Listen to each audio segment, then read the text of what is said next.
Hello there, and welcome to the adult sleep story of The Whispering Forest, a tale of letting go. This is your time, a moment to step away from the world outside and gently turn inward.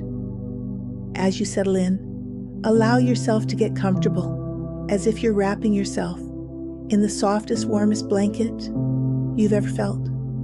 Let my voice be your guide. And as the story unfolds, notice how each word begins to soften the edges of your thoughts, like a light rain smoothing the surface of a still pond. Take a deep breath in and let it out slowly. Feel the tension in your body beginning to ease as you prepare to embark on a journey into a world just a little different from your own, yet somehow so familiar. And so it begins.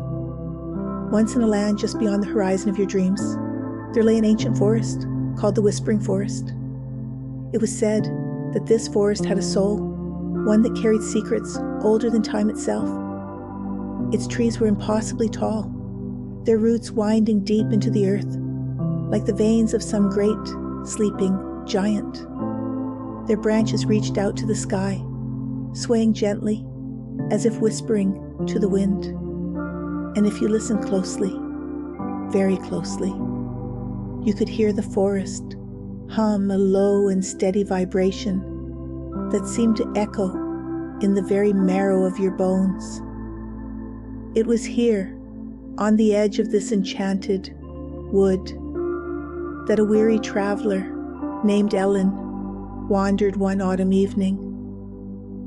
Ellen had been searching for something for so long she could hardly remember what it was anymore. She only knew the ache of emptiness she carried in her chest like a heavy stone.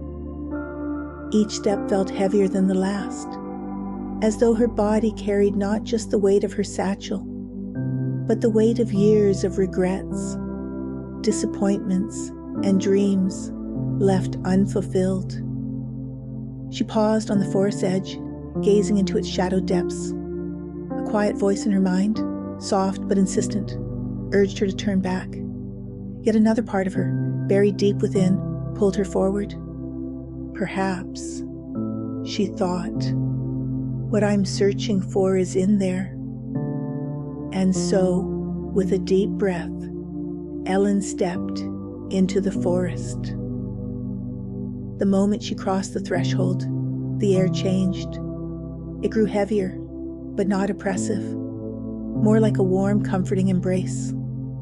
The scent of earth and moss was rich and grounding, as though the forest itself was breathing with her, in and out, in perfect harmony.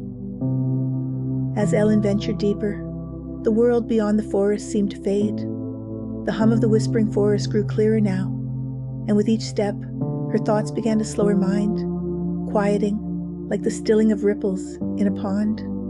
Soon, she came upon a stream, its waters glittering like molten silver in the fading light. Kneeling beside it was a stranger cloaked in robes of deep emerald green. Their face was hidden beneath a hood, but their presence was unmistakably calm, like a still lake at dawn. "Who are you?" Ellen asked, her voice barely above a whisper. The figure did not answer at first. Instead, they gestured for her to sit by the stream. Without knowing why, Ellen obeyed. After a moment, the strangers spoke, their voice as soft as the rustling leaves. "I am a guide," they said, "but only if you are willing to listen." Ellen frowned. "I've been listening for years," she said bitterly. "To others, to the world, even to myself. But all I hear is noise." The stranger tilted their head, as if studying her. "That is because you have been listening with your mind, but not with your heart." Their words struck something deep within Ellen, though she did not yet understand why. The stranger reached into the stream and pulled out a small, smooth stone. "This is the weight you carry," they said, holding it out to her. Go on. Take it. Ellen hesitated, but as her fingers closed around the stone, she gasped. It was warm, almost alive, and the moment she touched it, she felt the full weight of her burdens wash over her. Regrets she thought she'd buried, wounds she believed had healed. They all rose to the surface, raw and aching. I can't carry this, she whispered, tears streaming down her face. The stranger's voice was gentle but firm. You already do, but you cannot let it go until you face it. Ellen closed her eyes, clutching the stone tightly. Memories flooded her mind, mistakes she'd made, people she'd hurt, opportunities she'd lost.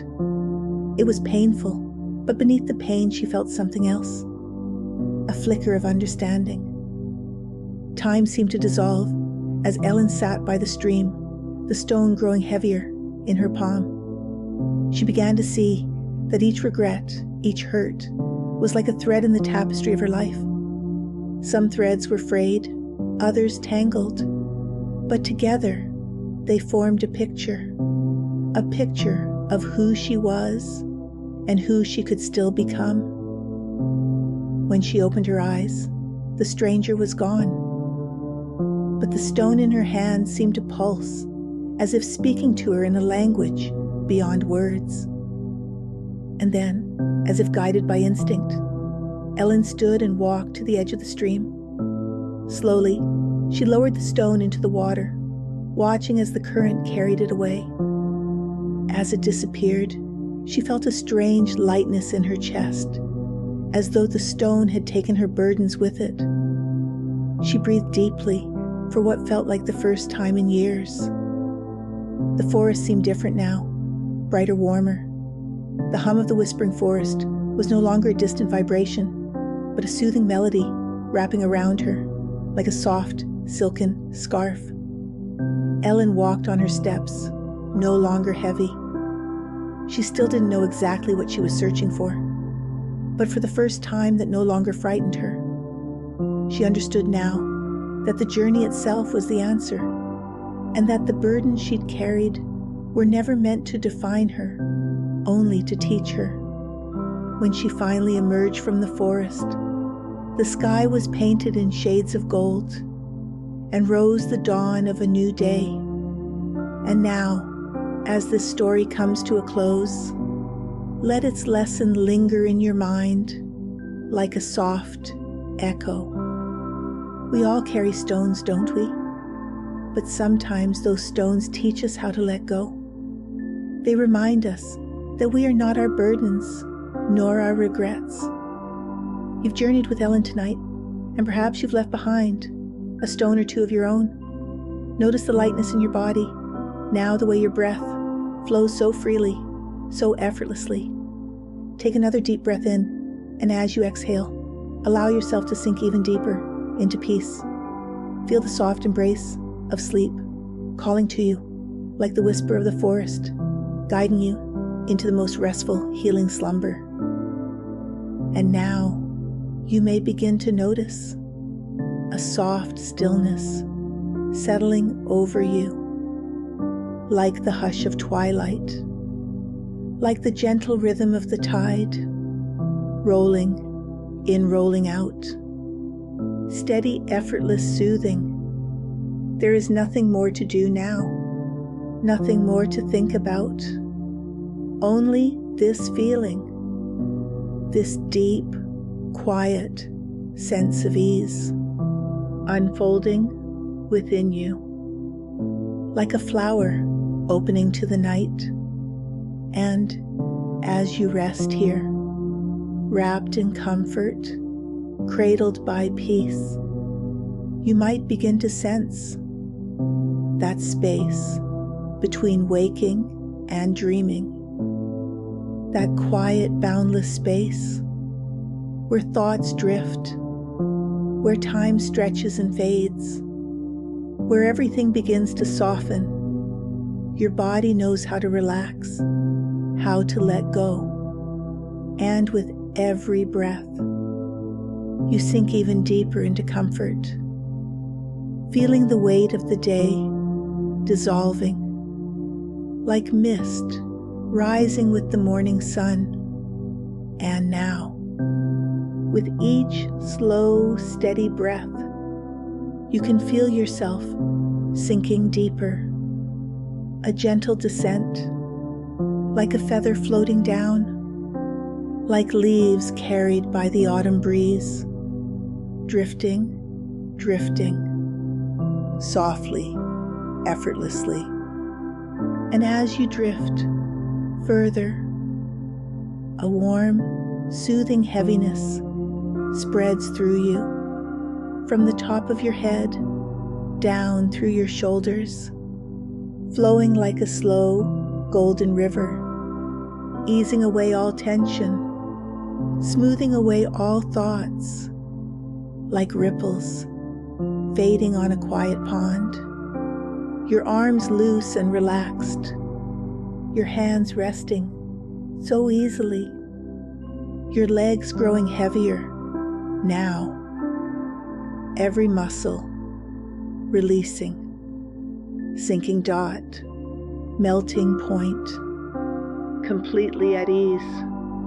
And perhaps as your body softens, you can imagine yourself floating, held in the arms of the night, cradled by something vast and endless, like a soft current carrying you to peaceful shores.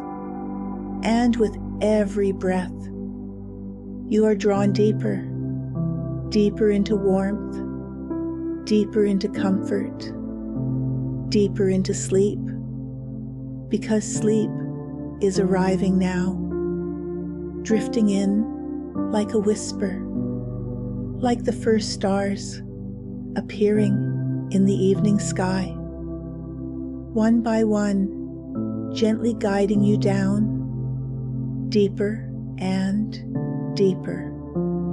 There is no need to hold on, no need to try. Sleep is simply unfolding within you, naturally, effortlessly, like the ocean's tide, like the changing of the seasons, like the night embracing the world in its quiet stillness. And as you surrender fully now, drifting further into the quiet depths of sleep, you may notice how distant everything becomes. The world softens, fades, nothing left but stillness, nothing left but peace, drifting, floating into deep and natural rest, a sleep so soothing, so effortless, that nothing can disturb it. And as you go even deeper now, you may begin to notice how wonderful it feels to let go completely, to allow sleep to cradle you, to allow yourself this time to restore. The stars shine softly overhead. The night holds you gently, and you are safe, warm, at ease, drifting deeper, floating weightless, held by the night. And as you breathe in, sleep surrounds you, and as you breathe out, you let go completely. Nothing left to do now, nowhere else to be, only this moment, this warmth, this peace. Deeper and deeper into the sweetest, most restful sleep. And as you drift further, everything fades, becoming softness, becoming stillness, becoming sleep, a quiet sigh, a final surrender. And now you sleep. Good night.